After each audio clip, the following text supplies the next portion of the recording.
우리가 지난번부터 구약교회 앞에 하나님께서 예배 절차, 하나님 앞에 이룰 수 있는 예배를 가르친 걸 보고 있습니다. 오늘은 두 번째이죠. 지난번에는 번제를 통하여 하나님 앞에 나아갈 수 있는 절차를 보았는데요. 오늘은 소제를 가르치죠. 이걸 우리가 왜 배우죠? 아주 오래전에 옛날 거잖아요. 옛날에 구약교회가 예배하는 그 절차, 예배 모범이라고 할 수 있는데 그것을 오늘 우리가 왜 배우죠? 구약 성경 말씀은 다 그렇습니다만 옛날의 것을 우리가 배우는 것은 오늘도 역시 하나님께서 우리에게 예배는 이런 정신으로 해야 한다는 것을 가르치기 때문이죠. 본문을 잘 보면 당시에 언약민들에게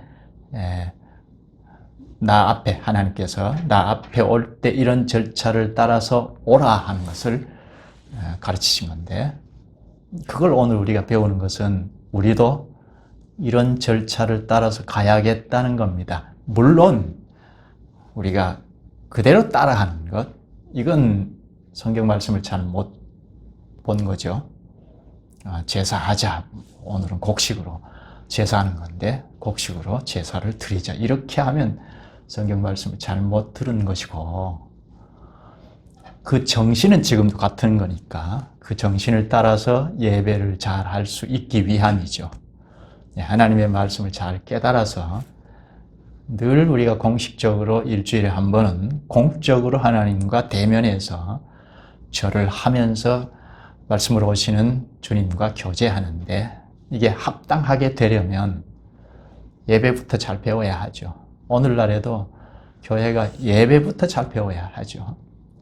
오늘날에는 왜 기도, 찬송, 헌금, 설교, 축도 이런 절차를 따라서 절을 하는지 그 정신은 어디에 있는지 오늘 본문에서도 그 정신을 잘 가르치니까 오늘 우리에게 말씀하시는 거니까 본문을 잘 살펴서 볼 필요가 있죠.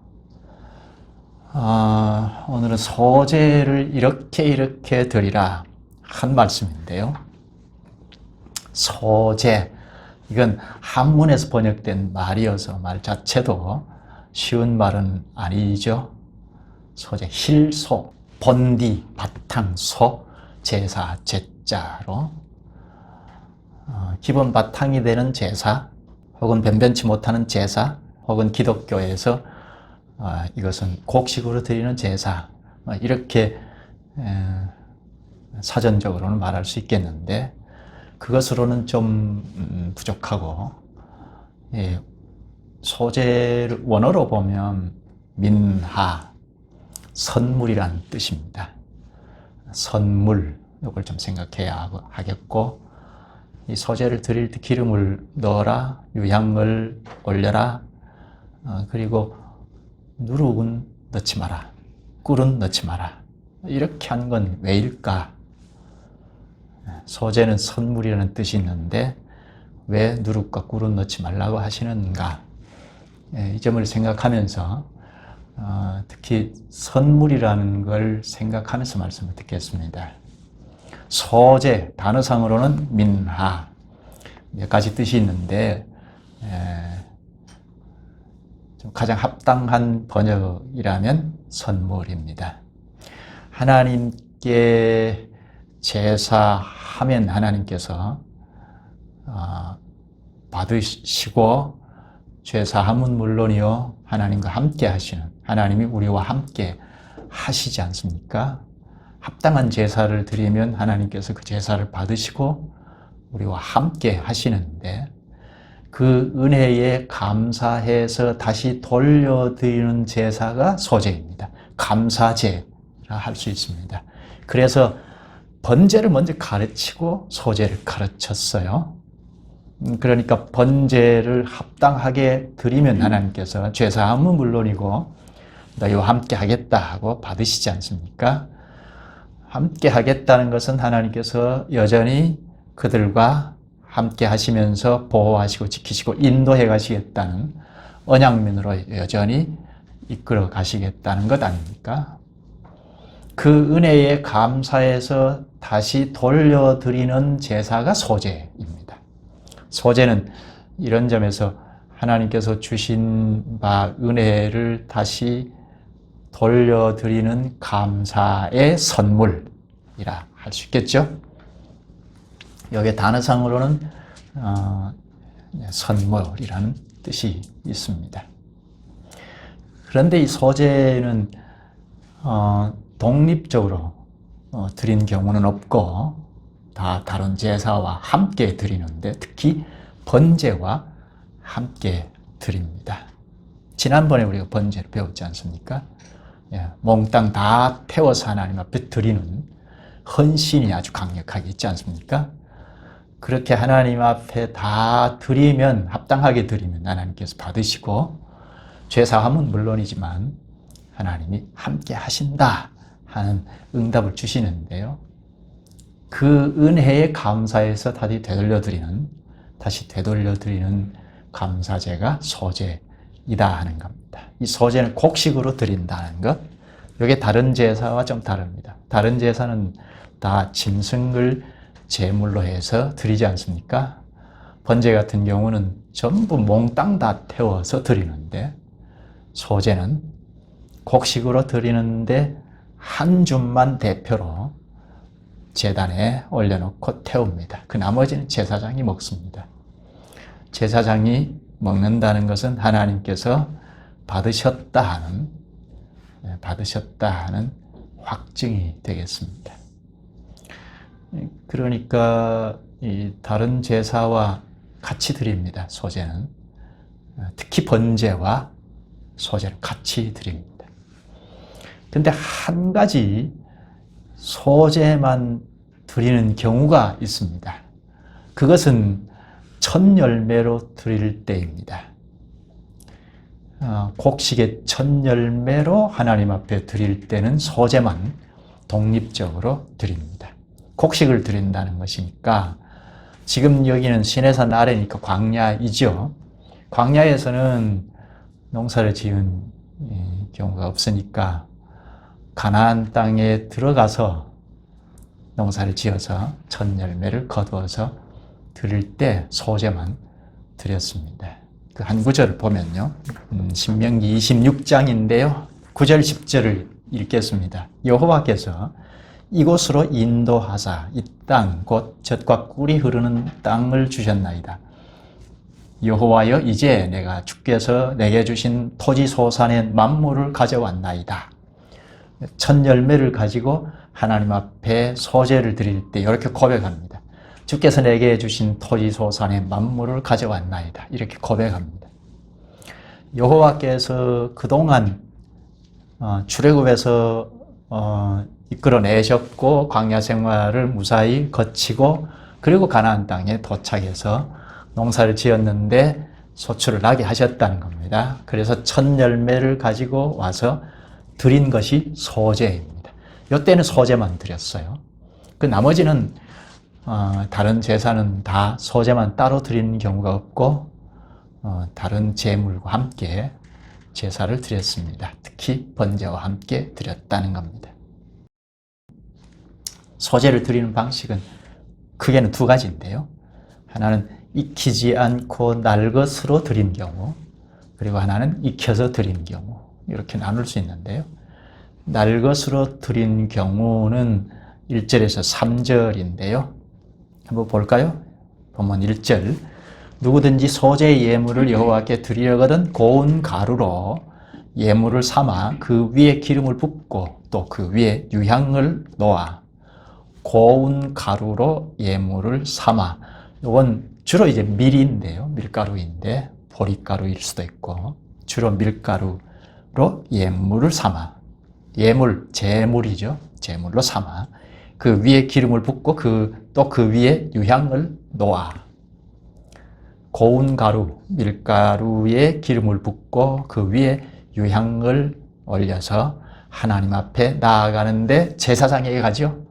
그 제사장이 그것을 받아서 한 줌은 번제단 위에 태우고 나머지는 자기들이 먹습니다. 그 뒤에 볼까요? 2절에 아론의 자손 제사장들에게로 가져갈 것이요 제사장은 그 고운 가루 한 움큼과 기름과 그 모든 유향을 가져다가 기념물로 제단 위에서 불사를 지니 이는 화제라 여호와께 향기로운 냄새니라.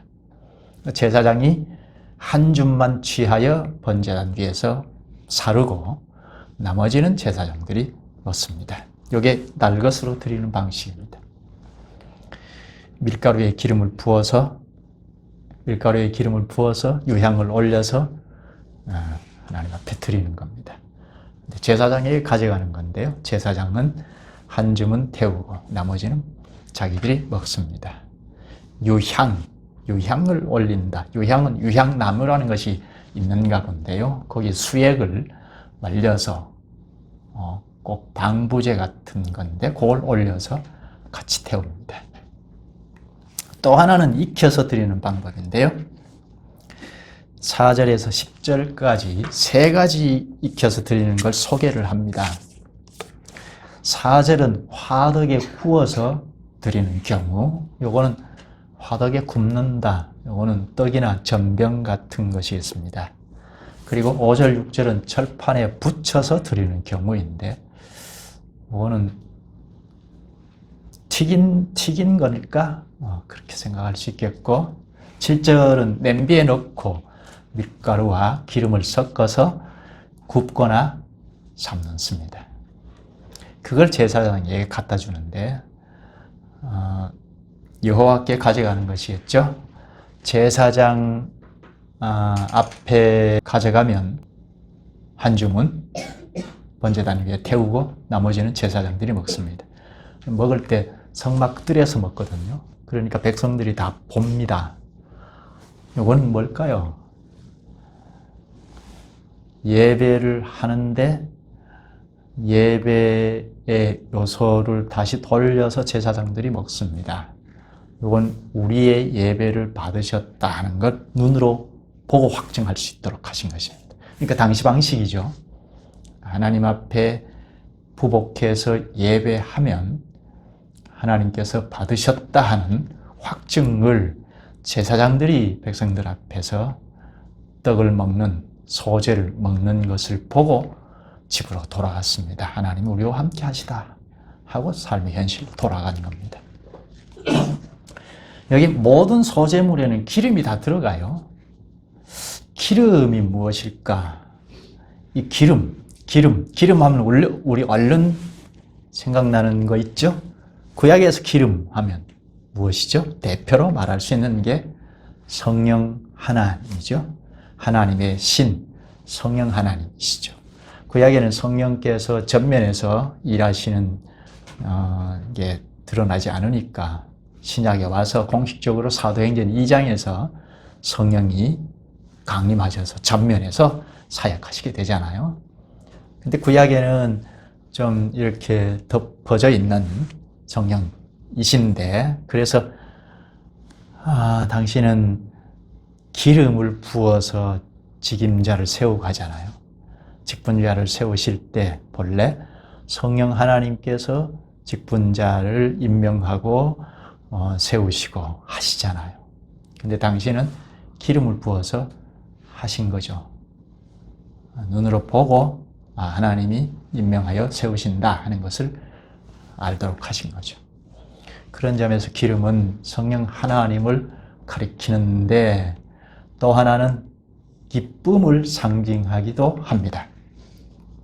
이사야 61장 3절에 보면 무릇 시온에서 슬퍼하는 자에게 화관을 주어 그 죄를 대신하여 기쁨의 기름으로 그 슬픔을 대신하며 찬송의 옷으로 그 근심을 대신하시고, 기쁨의 기름이라고 합니다. 시편 45편 7절에도 하나님이 즐거움의 기름을 왕에게 부어 즐거움의 기름이라고 하고, 잠언 27장 9절에는 기름과 향이 사람의 마음을 즐겁게 하나니, 기쁨을 상징한다 하는 겁니다. 신약에 예수님께서도 기름을 말씀하신 적이 있죠. 너희가 금식 기도할 때 슬픈 기색으로 하지 말고 기름을 바르라 하셨어요. 기름은 기쁨을 상징합니다. 내 모든 소재에 기름이 들어간다고 하죠. 그러니까 기쁨의 제사, 소재이죠. 그런데 이 기름이 안 쓰이는 경우가 있어요. 그건 민수기 5장에 보면 11절에서 31절에 보면 아내가 간음을 한 것 같은데 물증은 없고 그래서 제사장에게로 데려갑니다. 그래서 소제를 드립니다. 이때는 기름을 넣지 않아요. 넣을 수가 없죠. 기쁨의 소제가 아니잖아요. 이때는 재판의 소제니까 이게 사실인지 아닌지 재판을 받아야 하는 소제니까 기름을 넣지 않았습니다. 그러나 대부분의 소제는 기름과 유향을 같이 씁니다. 기쁨으로 드리는 감사제라는 뜻입니다. 또 하나 여기 소금도 생각할 점입니다. 소금 매우 중요한데요. 본문 13절에 보면 모든 소제에 소금을 넣어라 하죠. 내 모든 소제물에 소금을 치라. 소금을 빼지 마라. 소금을 드리라. 반복하죠. 소금은 뒤에 나오는 누룩과는 반대로 부패를 방지합니다. 그렇죠? 소금은 불변함을 뜻하죠. 여기 중간에 내 하나님 언약의 소금 13절에 하나님의 언약의 소금이라고 하는데요. 언약의 소금. 소금이 변하지 않는 것처럼 하나님의 언약이 변하지 않는다 하는 겁니다. 하나님께서는 언약을 한번 하시면 변하지 않습니다. 지키십니다. 그 언약에 매이십니다. 내가 너희 하나님 되어줄게. 이게 언약의 핵심이라고 했죠. 하나님 되어줄게 하면 변하지 않습니다. 불변합니다. 항상 하나님께서 언약면대를 지키시고 보호하시고 인도해 가신다는 겁니다. 이제 그걸 잘 깨달은 예배자는 언약의 율법을 지키겠다는 서약을 하죠. 지키겠다. 언약의 말씀을 지키겠습니다. 하고 맹세를 합니다. 이게 소제를 드릴 때 제사장들 앞에서 율법의 말씀을 지키겠습니다는 서약을 합니다. 소제물에 넣으면 안 되는 게 있는데요. 방금 말한 누룩은 넣으면 안 되고 꿀도 넣으면 안 됩니다. 누룩과 꿀 왜 넣지 말라고 하셨을까? 여기 11절을 한번 볼까요? 너희가 여호와께 드리는 모든 소제물에는 누룩을 넣지 말지니 너희가 누룩이나 꿀을 여호와께 화제로 드려 사르지 못할지니라. 이 누룩은 유월절 때에도 누룩이 들지 않는 떡을 먹으라 하죠. 무교병. 누룩을 금했습니다. 여기 소제에도 누룩을 금했습니다. 이건 발효, 누룩을 넣으면 발효가 되잖아요. 부풀어 오르죠. 이건 부패를 가리키는 거기 때문에 빼도록 했습니다. 부패, 부정하다는 겁니다. 제사장들이 시체를 가까이 하면 부정하다고 했거든요. 그래서 가까이 하지 못하게 했는데 당신이 이런 방식으로 가르쳤어요. 누룩을 넣지 말아라. 이거는 부패를 방지하라는 거죠. 부정하면 안 된다 하는 거죠. 그러니까 왜 이렇게 가르치셨을까? 당신이 이렇게 가르치셨어요. 이건 우리가 익히 잘 알듯이 중보자 예수 그리스도가 없던 때이기 때문이죠. 그리스도께서 오시기 이전이니까 어린 시기였던 겁니다. 뭐가 뭔지 잘 모르는 어린아이처럼 그런 시기이기 때문에 시청각으로 가르치셨어요. 요건 부정한 거야. 요건 가까이 하면 안 돼. 이거예요. 누룩을 넣지 말아라. 부정한 거야. 요거예요. 이 소재를 잘 알면 어느 시기에 백성들이든지 하나님 앞에 예배를 합당하게 잘 드릴 수 있습니다. 오늘 우리도 마찬가지입니다. 하나님께서 받으시는 예배가 무엇인지 잘 알 수 있습니다. 여기서 첫 번째로 생각할 건 구별된 예배, 구별된 예배를 받으신다 하는 겁니다. 예배가 구별돼야 하잖아요. 이게 세상인지 교회인지 예배인지 도무지 구분이 안 돼요. 세상 어디에 가서도 볼 수 있는 그런 예배를 드린다면 그 예배가 아니죠. 교회 많이 할 수 있는 예배여야 하죠. 여기 방금 얘기한 것처럼 소제에는 누룩을 넣지 못하게 한 건 부패 방지. 그러니까 부정하면 안 된다.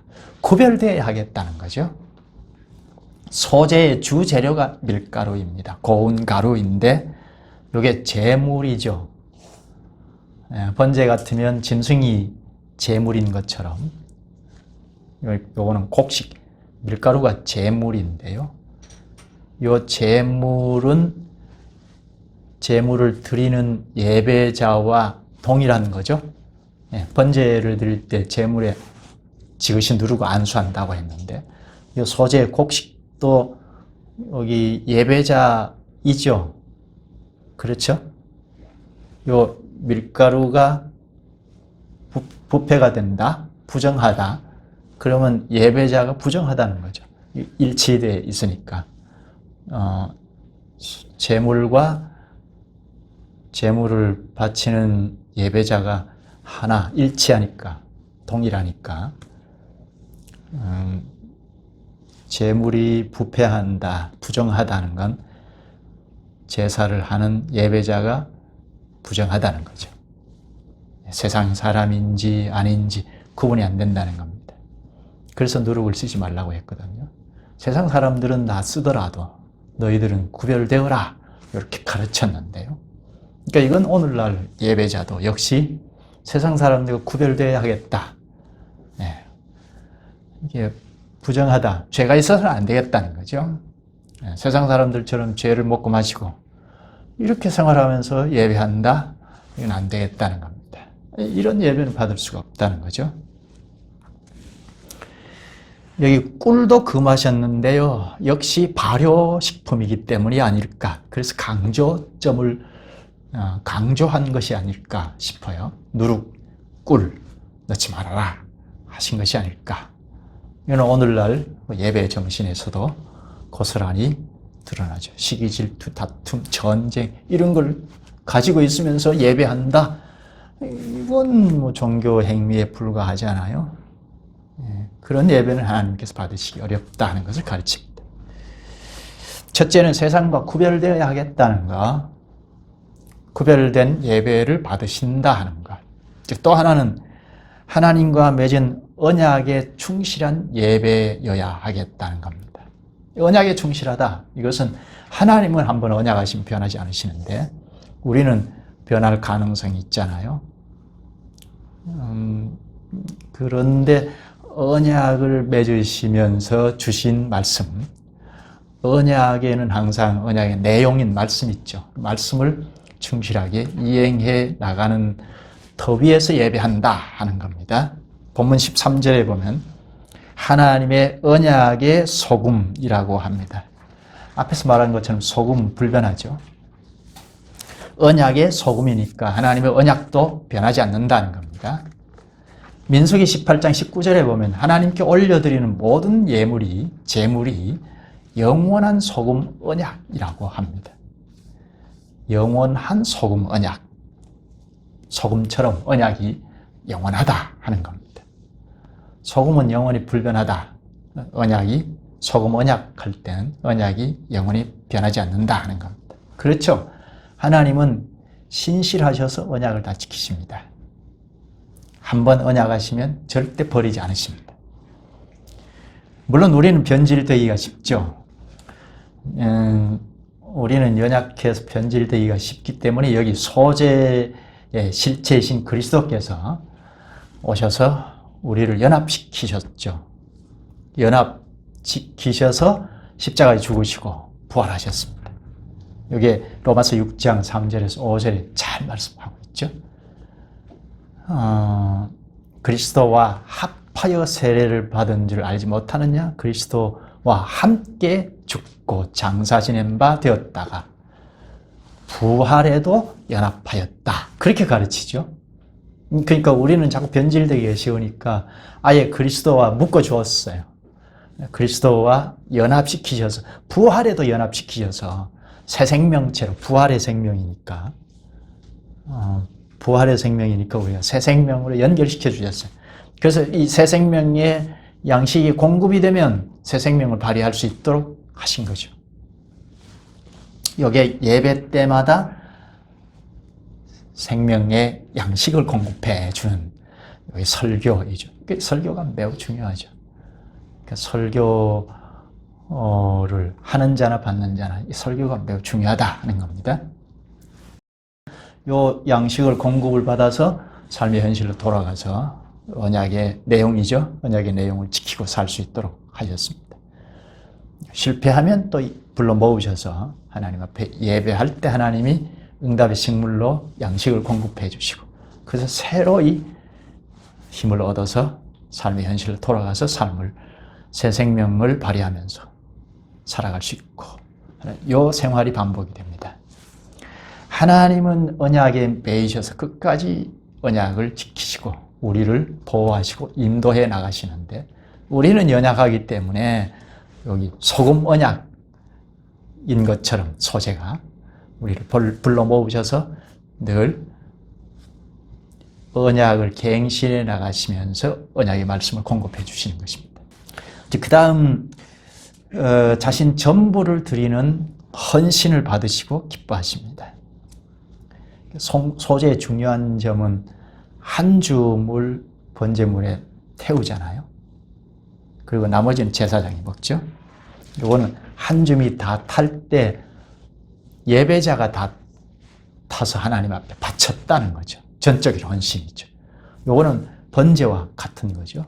소제물의 한 줌을 대표로, 우리 자신을 대표로 해서 번제물에 올려놓고 태웁니다. 그걸 하나님이 받으신다는 겁니다. 그리고 제사장들이 그 나머지는 먹는데, 아, 하나님이 우리의 예배를 받으셨구나 하는 확증을 할 수 있게 백성들이 보는 데서, 성막들에서 제사장들이 먹었던 겁니다.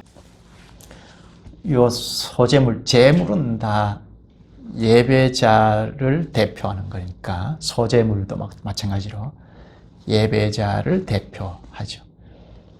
그러니까 예배자가 한 줌이 번제단 위에서 몽땅 타는 것처럼 예배자가 몽땅 하나님 앞에 바치는 거죠. 그러니까 전적 헌신이죠. 이런 점에는 번제와 같은 거죠. 이 정신이 오늘 예배인데, 예배에서 헌금에 잘 담겨 있습니다. 헌금은 예배 중에 예배라고 하는데요. 기도, 찬송, 헌금을 할 때 헌금의 핵심이 뭐죠? 우리가 늘 반복해서 기도도 듣고 헌금할 때도 인식하고 하죠. 헌금의 정신이 대표의 정신이죠. 물질 얼마에 우리 전부를 다 담아서 드린다는 정신이잖아요.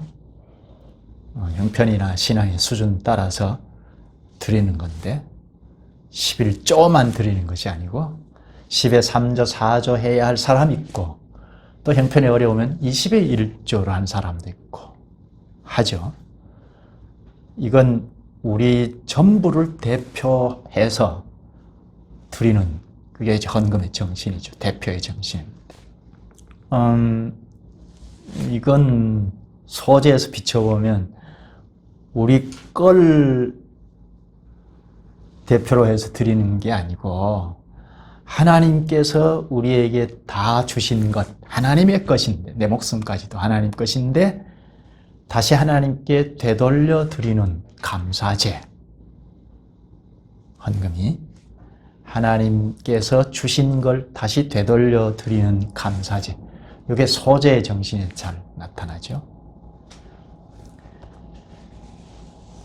우리가 가진 건강을 가지고 활동한 것, 직업 활동한 것, 그리고 노동의 대가를 받은 것까지 다 하나님께서 배후에서 섭리하셔서 된 거란 말입니다. 이 정신을 가진 자는 전부 하나님께로부터 왔으니까 내가 다시 돌려드립니다 하고 대표로 헌금을 드리는 감사제이죠.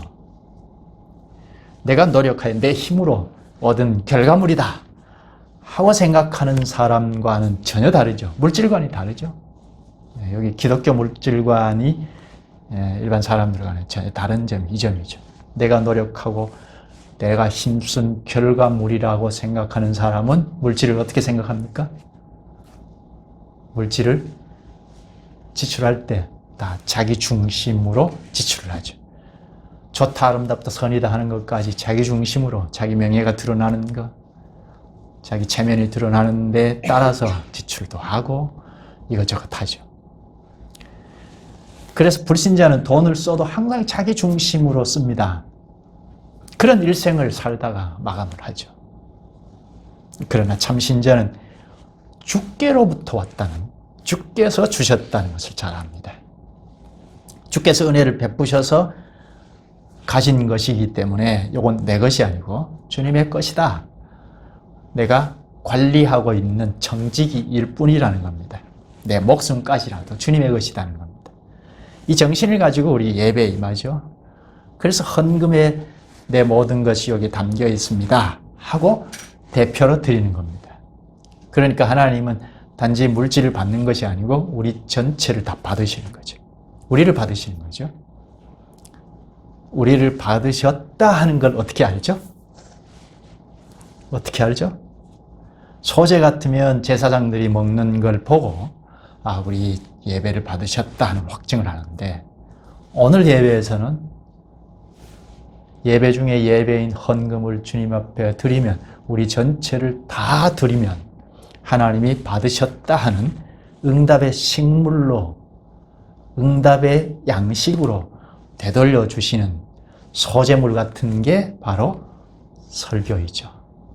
말씀을 대언한 설교이죠. 하나님께서 말씀으로 오셔서 목사의 입을 빌려서 말씀해 주시는 것, 이게 새 생명의 양식이잖아요.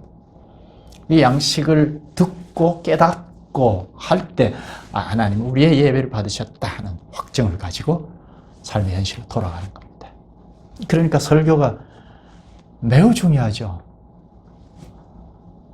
이건 목사의 책임도 크고 우리 듣는 우리의 책임도 크죠. 설교가 무엇이어야 할까 진지하게 생각해야 하죠. 목사부터 생각해야 하고 우리 모두가. 자칫하면 여타의 어떤 모임, 어떤 종교에서도 할 수 있는 설교, 할 수 있는 강연 같은 걸 설교로 생각하고 둔갑시켜서 할 수가 있습니다. 이거 아주 깊이 생각해야 하죠. 기도할까요? 네, 마칩시다. 기도합시다. 자비하신 주님, 주님께서 저희를 부르시고 예배 절차를 가르쳐 주심으로 옛 이스라엘이 주님 앞에 이르게 된 것처럼 주 앞에 부복하게 되옵나이다. 주께서 우리 예배를 받으시고 응답의 식물로 말씀해 주심으로 새 생명을 발휘하여 언약의 말씀을 지키고 갈 수 있게 하시오니 감사옵나이다. 이렇게 늘 언약면으로 주님과 동행하는 행보를 하게 하신 은혜를 감사하며, 감사제로 소제를 드리게 하신 것처럼 소제의 실체이신 그리스도의 희생으로 저희도 그 안에서 감사의 선물로 예배할 수 있게 되오니 감사옵나이다. 이러한 걸음걸이가 점점 더 주님을 가까이 다가가고 점점 더 주의 언약민다운 그리하여 영광의 나라에 가까이 나아가는 인생이 되게 하시기를 원하옵나이다. 예수님 이름으로 기도하옵나이다. 아멘.